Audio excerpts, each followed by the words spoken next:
Oop. Hello everyone, officially Never here, or Evan, and today I have a multi-add-on showcase for you guys. So I haven't been working on any one thing in particular, so I'll have a few small things that I'd like to show you, I guess, just to let you know what I've been working on. And yeah, let's get right to it.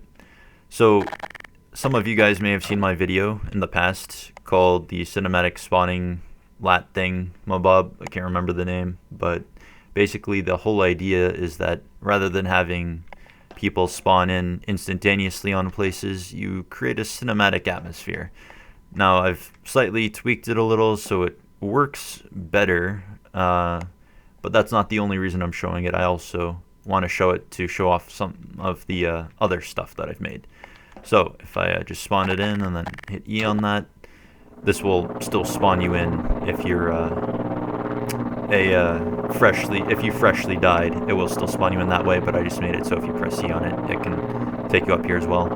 And yeah, the light will just come in, go to the beacon, drop people off. And here is where I get to show you guys the fun thing that I've been making. So, you know, as a Jedi, I don't take fall damage. That's not a thing I take. But troopers, they do. So I made a little rappelling thing that allows them to go from higher places to lower places and vice versa. So the whole idea here is that troopers who are normally very two-dimensional movers can now move in 3 dimensions. It's not the cleanest thing, but it kind of works.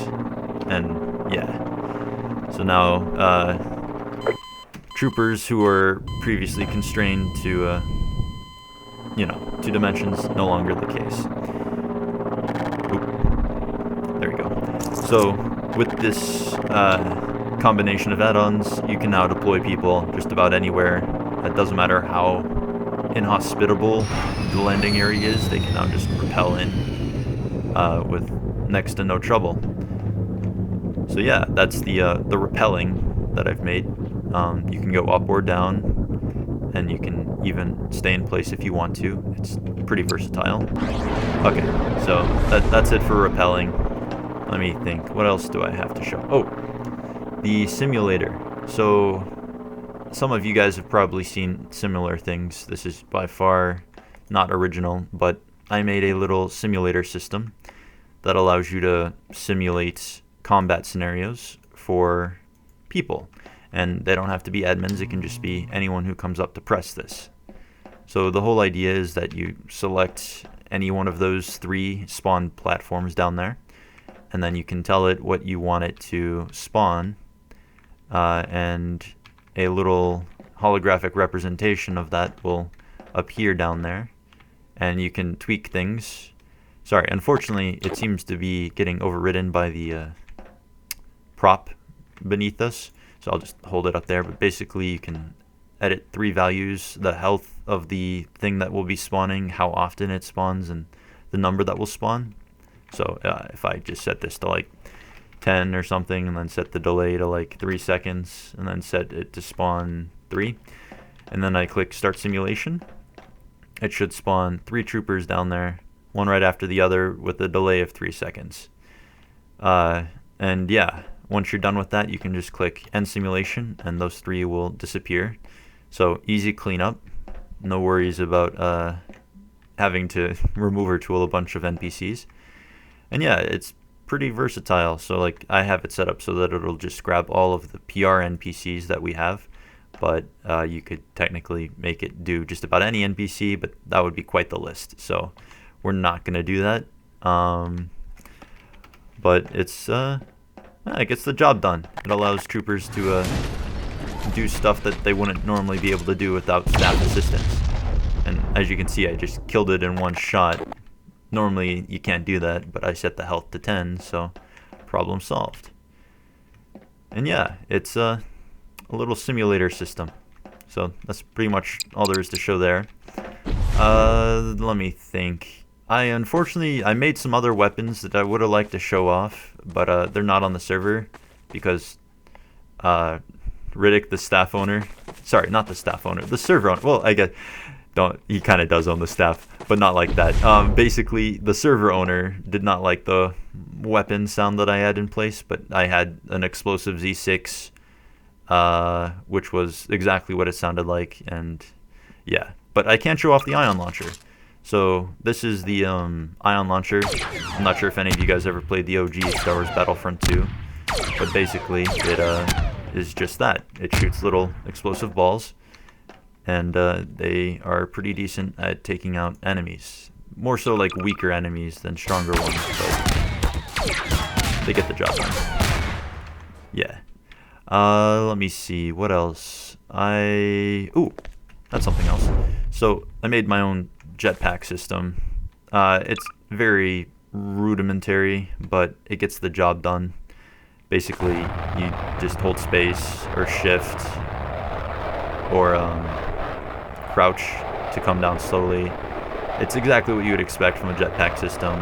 The jetpack fuel regens when you're on the ground, but the whole idea is that, you know, now you can feel some of those Star Wars Battlefront 2 OG version vibes where you're a jet trooper and you get to rain down ion launching stuff on the enemy forces. It's cool.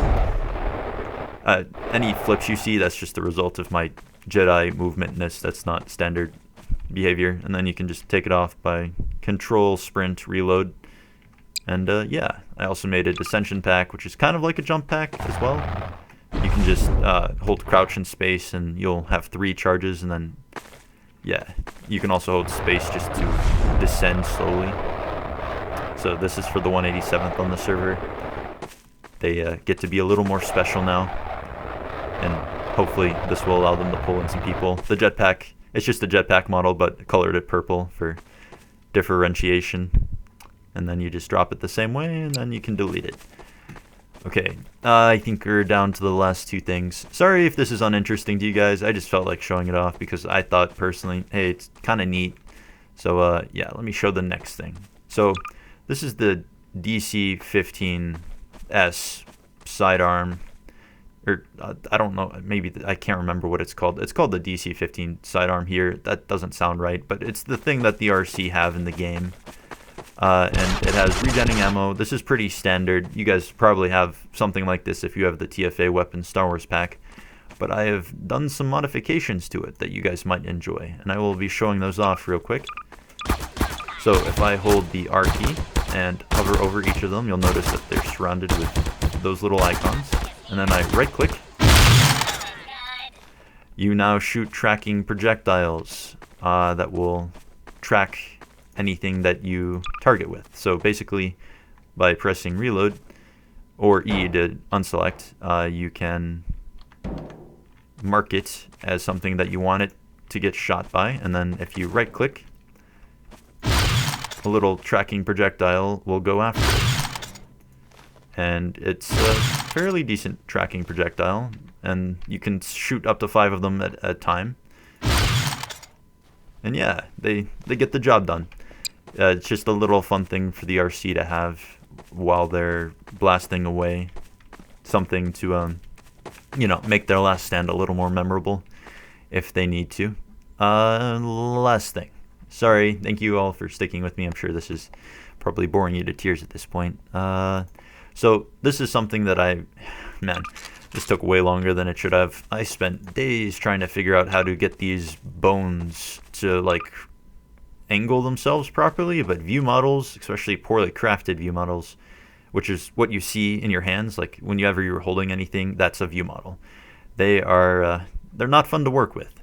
Anyway, so with the dual DC-17s, these things allow you to, well, you get to do what you should have been able to do a while ago, and that is you're able to track targets.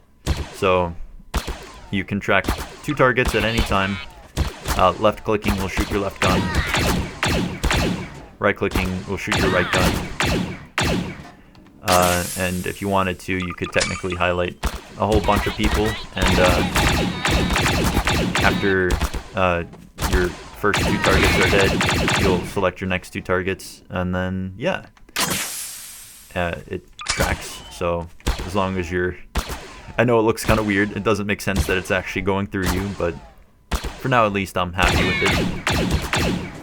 And yeah, it gives you some options and makes you hopefully feel a bit more like an ARC trooper who primarily use this weapon on this server.